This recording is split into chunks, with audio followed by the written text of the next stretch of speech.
Hello hi students, welcome back to our channel. ఈరోజు topic వచ్చేసి మనకి సిఎఫ్టీలో భాగంగా ఓకేనా, క్రిస్టల్ ఫీల్డ్ థియరీలో భాగంగా మనము టెట్రాహైడ్రల్ కాంప్లెక్సెస్లో స్ప్లిట్టింగ్ అనేది ఎలా ఉంటుందో డిస్కస్ చేద్దాం. ఆల్రెడీ మన ఛానల్లో ఆక్టాహైడ్రల్ కాంప్లెక్సెస్ సంబంధించినటువంటి కంప్లీట్ ఇన్ఫర్మేషన్ ఎగ్జాంపుల్స్ కూడా మీకు చెప్పడం జరిగింది. ప్రతి ఒక్కరు కూడా ఆ వీడియో చూసిన తర్వాత మాత్రం దీన్ని అబ్జర్వ్ చేయండి. ఈ టాపిక్ సంబంధించి మన ఛానల్లో 2 వీడియోలు అప్లోడ్ చేయడం జరిగింది. ఆ 2 చూసిన తర్వాత మాత్రమే దీన్ని మీరు చూస్తే ఈజీగా అర్థమవుతుంది అనమాట. ఓకేనా, అదర్ దెన్ అర్థం కాదు. సో కాబట్టి ఆ 2 పార్ట్స్ చూసిన తర్వాత మాత్రమే దీన్ని చూడడానికి ప్రయత్నించండి. ఓకేనా. సో టెట్రాహైడ్రల్ కాంప్లెక్సెస్ అండి. Okay, tetrahedral complexes. ఒక నిమిషం అండి.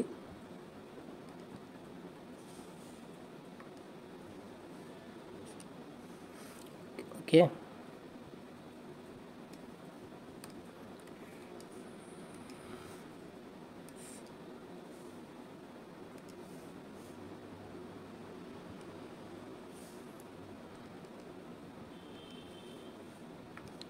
ఓకే.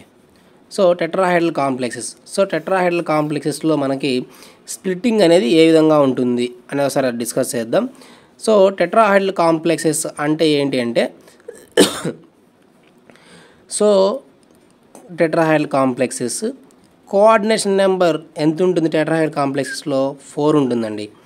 మీకు ఆల్రెడీ చెప్పా, ఆక్టాహైడ్రల్ కాంప్లెక్సెస్లో కోఆర్డినేషన్ నెంబర్ 6 ఉంటుంది. టెట్రాహైడ్రల్ కాంప్లెక్సెస్లో కోఆర్డినేషన్ నెంబర్ 4 ఉంటుంది. మరి కోఆర్డినేషన్ నెంబర్ 4, 6 అసలు కోఆర్డినేషన్ నెంబర్ అంటే ఏంటి అంటే, మనం ఒక కోఆర్డినేషన్ కాంపౌండ్ తీసుకుంటే కోఆర్డినేషన్ కాంపౌండ్లో మెటల్ అయాన్ ఉంటుంది, లైగ్యాండ్ ఉంటుంది అనమాట. ఓకేనా. సో మెటల్ అయాన్ అనేది ఒకటే ఉంటుంది, లైగ్యాండ్స్ అనేవి నెంబర్ ఆఫ్ ఉంటాయి అనమాట. అంటే 4 ఉండొచ్చు, 5 ఉండొచ్చు, 6 ఉండొచ్చు, 7 ఉండొచ్చు అండ్ సో ఆన్. ఓకేనా, అది మనకు none of the matter. Okay. So metal ion చుట్టూ ఎన్ని లైగ్యాండ్స్ అయితే ఉంటాయో ఆ నెంబర్ ఆఫ్ లైగ్యాండ్స్ని మనం ఏమంటామంటే కోఆర్డినేషన్ నెంబర్ అంటాం. ఓకేనా. ఒకవేళ మెటల్ అయాన్ చుట్టూ 4 లైగ్యాండ్స్ ఉంటే, ఓకేనా, ఇక్కడ ఒక లైగ్యాండ్ 2, 3, 4 ఇలా ఉందనుకోండి, కోఆర్డినేషన్ నెంబర్ 4 అవుతుంది. ఒకవేళ 6 ఉంటే ఇక్కడ ఒకటి ఉంటే కోఆర్డినేషన్ నెంబర్ 6 అవుతుంది. అర్థమవుతుందా? ఇదన్నమాట. సో మెటల్ అయాన్ చుట్టూ ఇన్ని లైగ్యాండ్స్ ఉంటే ఆ నెంబర్ ఆఫ్ లైగ్యాండ్స్ని మనం ఏమంటామంటే కోఆర్డినేషన్ నెంబర్గా తీసుకుంటాం. ఓకే, ఇక్కడ చూడండి, coordination number in tetrahedral complexes is 4. In free metal ion, all 5 d orbitals are degenerate. When ligands are approaching in a different way, the orbitals in between axis dxy, dyz, dzx get more repelled, become higher energy level. The orbitals along the axis dx square minus y square, dz square get less repelled, become low energy level. This is reverse order to octahedral splitting. This crystal field splitting denoted by delta T. ఇక్కడ ఏం లేదండి. So tetrahedral complexes అనేది, tetrahedral complex splitting అనేది octahedral complex స్ప్లిట్టింగ్కి total different అండి. ఇంకంతే, ఒక పాయింట్లో అయిపోయింది. ఓకేనా, అందుకే మీకు చెప్పింది. సో ఆక్టాహైడ్రల్ కాంప్లెక్స్ మనకు వచ్చింది అంటే, ఆక్టాహైడ్రల్ కాంప్లెక్స్ స్ప్లిట్టింగ్ వచ్చిందంటే టెట్రాహైడ్రల్ కాంప్లెక్స్ స్ప్లిట్టింగ్ వచ్చినట్టే. ఎందుకని? దీని టోటల్ ఆపోజిట్ టెట్రాహైడ్రల్, అదే చెప్పేది ఇక్కడ. అంతే. చూడండి ఒకసారి డయాగ్రామ్ ఒకసారి అబ్జర్వ్ చేద్దాం. సో మనకు డి ఆర్బిటల్స్ ఎన్ని ఉంటాయి? 5 డి ఆర్బిటల్స్ ఉంటాయి. dxy, dyz, dzx, ఇది 1, 2, ఇది 3, tx square minus y square, dz square, ఇది 4th ఆర్బిటాల్, ఇది 5th ఆర్బిటాల్, మనకు ఆల్రెడీ తెలుసు. ఓకేనా. సో ఇది వచ్చేసి ఇన్ బిట్వీన్ యాక్సిస్, ఇది వచ్చేసి అలాంగ్ ద యాక్సిస్. నేను ఫస్ట్ నుంచి మొత్తుకుంటానే ఉన్నా. ఓకేనా, చూడండి అది కూడా అయిపోయింది. సో ఇక్కడ చూడండి, సో దిస్ ఈజ్ ఎనర్జీ. ఇది స్టేజ్ 1లో డి ఆర్బిటాల్స్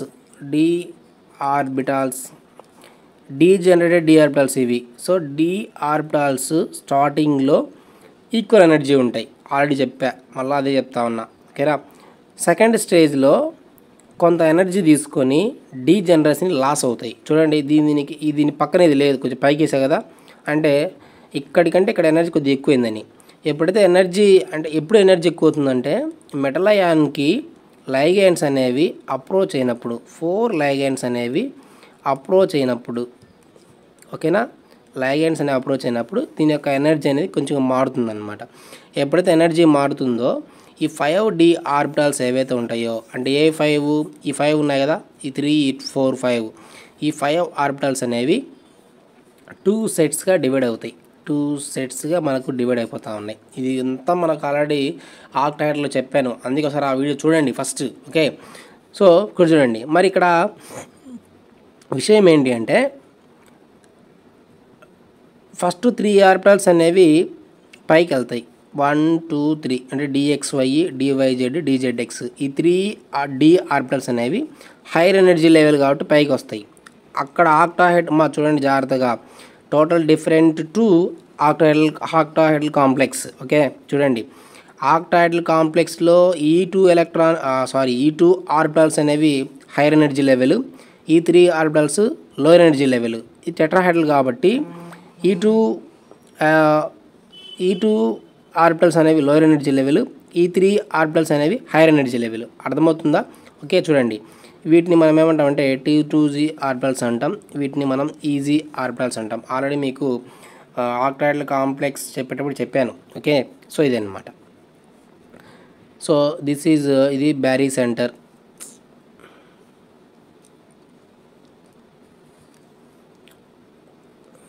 సో ఇది బ్యారీ సెంటర్ అండి, ఇమాజినరీ లైన్ అని కూడా అనొచ్చు. The total distance from T2Z to EZ orbitals delta T is equal to 10dq. ఓకేనా, the total distance in between T2Z to Barry centre plus 0.4 delta T. The total distance between Barry centre to EZ orbitals, ఇదంతా already చెప్పానండి, జాగ్రత్తగా observe చేయండి, -0.6 delta T. ఓకేనా, so ఇది diagram మొత్తం అయిపోయింది. So మరి వీటిలో మనము ఎలక్ట్రాన్స్ ఎలా ఫిల్ చేస్తాం, ఎలక్ట్రాన్స్ అనేవి ఎలా ఫిల్ చేస్తామో డిస్కస్ చేద్దాం. డయాగ్రామ్ ఆల్రెడీ వచ్చిందని అనుకుంటున్నాను. ఆక్టాహెడ్రల్ కాంప్లెక్స్ మీరు చూస్తేనే టెట్రాహెడ్రల్ అర్థమవుతుంది, దాని total opposite to tetrahedral complexes. ఓకేనా, జాగ్రత్తగా మీరు ఒకసారి దాన్ని అబ్జర్వ్ చేసినట్లయితే అర్థమవుతుంది. ఓకే, సో టెట్రాహెడ్రల్ కాంప్లెక్స్ సంబంధించి ఒక ఎగ్జాంపుల్ తీసుకొని మీకు అయితే ఎక్స్ప్లెయిన్ చేస్తాను. ఒక ఎగ్జాంపుల్ నేను చేస్తాను, ఒక ఎగ్జాంపుల్ మీరు అయితే ట్రై చేయండి. ఓకేనా, చూడండి. So this is tetrahedral complexes. ఎందుకు టెట్రాహెడ్రల్ కాంప్లెక్స్ అంటే చూడండి, NiCO టేకెన్ ట్వైస్ 4, ఇది కాంప్లెక్స్, మనకి కోఆర్డినేషన్ కాంప్లెక్స్ అంటామండి దీన్ని. ఇక్కడ మీరు బాగా అబ్జర్వ్ చేస్తే this is metal ion, this is ligand. So మీకు ఆల్రెడీ చెప్తానే ఉన్నా, కోఆర్డినేషన్ కాంప్లెక్స్లో మెటల్ అయాన్ ఉంటుంది, లైగ్యాండ్ ఉంటుందని. ఓకేనా, మెటల్ అయాన్ ఉంది, లైగ్యాండ్ ఉంది. ఓకేనా, సో దీంట్లో మనం మెటల్ అయాన్ తీసుకుందాం. ఫస్ట్ నికెల్ తీసుకుందాం. ఈ నికెల్ తీసుకుంటే సో నికెల్ యొక్క అటామిక్ నెంబర్ 28 అండి. నికెల్ యొక్క అటామిక్ నెంబర్ 28. దీని యొక్క ఎలక్ట్రానిక్ కాన్ఫిగరేషన్ వచ్చేసి ఇక్కడ రాసాను చూడండి, AR 3D8 4s2 3D8 4s2 3D8 4s2. So ఇక్కడ నికెల్ యొక్క ఆక్సిడేషన్ స్టేట్ మనకు 0 కాబట్టి, నికెల్ యొక్క ఆక్సిడేషన్ స్టేట్ మనకు 0 కాబట్టి, ఇది నికెల్ కదా, నికెల్ యొక్క ఆక్సిడేషన్ స్టేట్ 0 కాబట్టి ఇక్కడ మనకి ఏమవుతుందంటే ఇక్కడ 3D8 అన్నప్పుడు ఈ 4 ఎలక్ట్రాన్స్ దీనిలోకి జంప్ చేస్తూ ఉన్నాం. అప్పుడు ఏమవుతుందంటే 3D10 అవుతుంది. ఓకేనా, 3D10. Okay,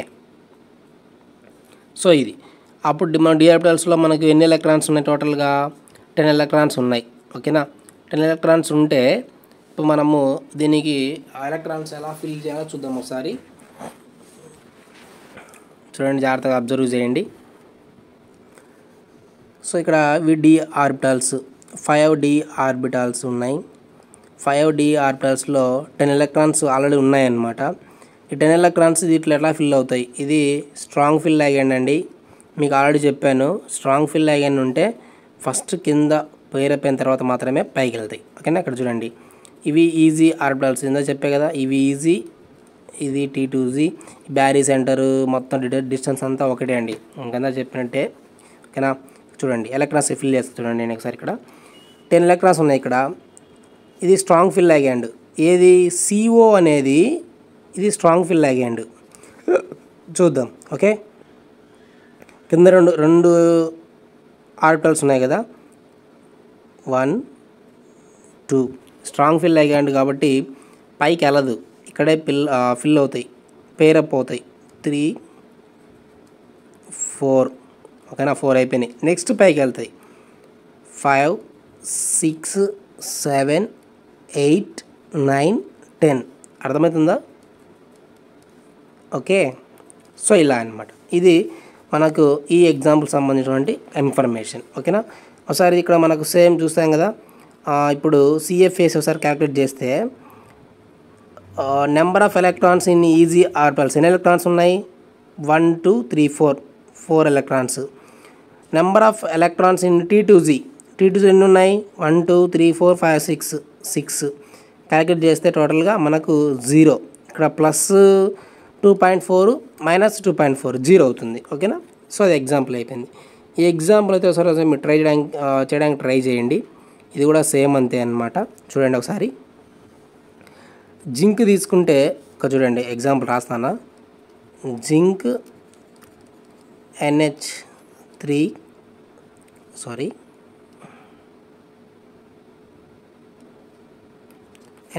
taken twice 4 2+. ఇక్కడ జింక్ ఆక్సిజన్ స్టేట్ +2 అవుతుందండి. యాక్చువల్గా జింక్కి అటామిక్ నెంబర్ 30 కదా, అప్పుడేమవుతుంది? AR 3D10 4s2 అవుతుంది. ఇక్కడ మనకు కావాల్సింది Zn+2 కాబట్టి ఈ 2 ఎలక్ట్రాన్స్ని మనం బయట పంపించేస్తాం. AR 3D10 4s 0 అవుతుంది. మనకు డీలైన మొత్తం ఎన్ని ఉన్నాయి? 10 ఎలక్ట్రాన్స్ ఉన్నాయి. ఓకేనా, 10 ఎలక్ట్రాన్స్ ఉంటే సేమ్ ఇంతే. ఓకేనా, ఇవి DR + 10 ఎలక్ట్రాన్స్ ఎలా ఫిల్ చేయాలో చూడండి ఒకసారి. సేమ్ అంతే కదా. ఇవేమో T2Z, ఏది టెట్రాహైడ్రల్లో. ఆక్టాహైడ్రల్ అయితే ఈ పైకి వస్తాయి, ఈ కిందికి వస్తాయి. ఓకే, ఇది ఈజీ. ఎలక్ట్రాన్స్ ఫిల్ చేస్తే చూడండి ఒకసారి. 10 ఎలక్ట్రాన్స్ కదా మొత్తం. 1 2 ఇది స్ట్రాంగ్ ఫీల్డా వీక్ ఫీల్డా? NH3 అనేది ఇది స్ట్రాంగ్ ఫీల్డ్ లిగండ్. ఓకేనా, 2 3 4 పైకి వెళ్తాయి. పైన ఉన్నాయి 3 ఉన్నాయి. 5 6 7 8 9 10 ఎలక్ట్రాన్స్ కాబట్టి 10 ఫిల్ అయిపోయినాయి. ఓకేనా, సేమ్ అంతే. ఇక్కడ కూడా ఒకసారి చూడండి, క్యాలిక్యులేషన్ కూడా సేమ్ అంతే. ఓకేనా, సో ఇది వచ్చేసి ఇక్కడ వచ్చేసి మనకు ఇది ఈజీ ఆర్బిటల్స్, ఇవి T2Z ఆర్బిటల్స్. ఈజీలు ఎన్ని? 1 2 3 4 ఎలక్ట్రాన్స్ ఉన్నాయి. T2లు ఎన్ని? 1 2 3 4 5 6 ఎలక్ట్రాన్స్ ఉన్నాయి. -2.4 + 2.4 = 0 TT. ఓకేనా, సో ఇది దీని యొక్క CFAC సంబంధించి. సో ఏదైనా డౌట్ ఉంటే మీరు కామెంట్ సెక్షన్లో కామెంట్ చేయండి. అలాగే డిస్క్రిప్షన్లో మన వాట్సాప్ గ్రూప్ లింక్ కూడా ఉంది. మీరు వాట్సాప్ గ్రూప్లో కూడా మీకు ఏదైనా డౌట్స్ ఉంటే అడగచ్చు. అలాగే కెమిస్ట్రీలో కానీ, అలాగే హిస్టరీ, పాలిటీ, ఈ టాపిక్స్లో ఏదైనా మీకు డౌట్ ఉంటే కనుక మీకు నాకు వాట్సాప్లో మెసేజ్ కూడా చేయండి. ఆ క్లాస్ అయితే నేను మీకు యూట్యూబ్ ఛానల్లో చెప్పి మన ఛానల్లో అయితే అప్లోడ్ చేయడం జరుగుతుంది. ఓకేనా, సో థ్యాంక్ యూ ఫ్రెండ్స్. ప్రతి ఒక్కరు కూడా ఛానల్ని సబ్స్క్రైబ్ చేయండి. అలాగే ఫ్రెండ్స్ కూడా షేర్ చేయండి.